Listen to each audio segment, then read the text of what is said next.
Shriram, there is a concern that in the hands of bad actors, the disruptive prospects of artificial intelligence and some of these tools are much more than what bad actors had access to so far. And therefore, is it time, as these 3,000 odd people are suggesting, to just pause the development of AI to get a full sense of what's been unleashed so far, or do you two think that that is impractical? Okay, thanks Rahul Kanur, very interesting discussion, and I do heartily concur with many of the points made by my esteemed panelists. So Rahul, essentially when you talk about pause, what really are we pausing? Are we pausing the research? Are we pausing the training? Are we pausing the rollout of the software? And then again, different ones are at different stages. So it would be give unfair advantage to some, and then there are legalities to be considered. And what is the mechanism to implement this pause anyway? For example, the regulations, as you rightly pointed out, that privacy law itself takes so much time, and you cannot build regulations in a hurry. So actually, this has created a nightmare for the cybersecurity world. Currently, there are about 560,000 new malwares being produced every day, and a lot of them are through AI. When you put a pause, you'll put a pause on the good guys and not on the bad guys. That is one thing. There are now more than 1 billion malware programs out there, and of course, every minute 4 companies fall victim to the malware attacks, and so on. So there are various ways in which things can be misused. So this would be a perfect time to allow things to progress, but monitor it extremely very closely and set standards, regulations, pretty much, and certifications. No, let's take it one at a time. You're saying set standards and regulations. Who does this? We just discussed how there is no global agency for one, and secondly, even if the government starts the process of drafting a law, by the time they come out, God alone knows where ChatGPT and everything else is at that time, and therefore a lot of their text could be redundant. So who legislates, who regulates, and who monitors? Yes. So, good question.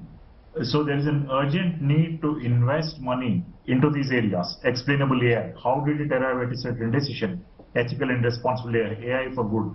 So, for example, let's say deep fakes are a very big problem.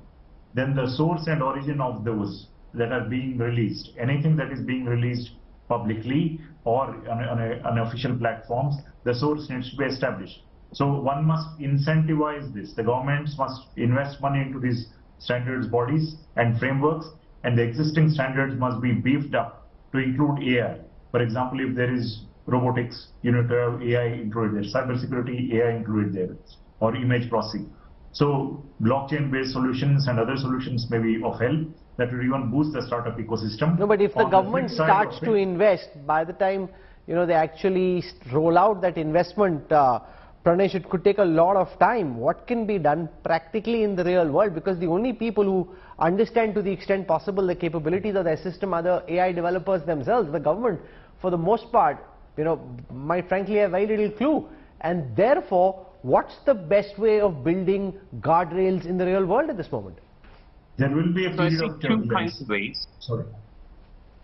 Pranesh. Sorry, was addressed me. Yeah, I see there are two ways of addressing this.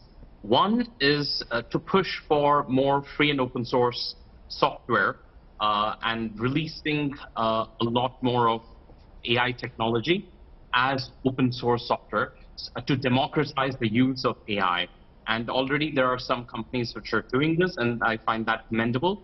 The big problem that I see going forward is the difference in AI capability between different countries, between people who are poor and who are rich, and democratizing that through free software, I think is a very important step forward.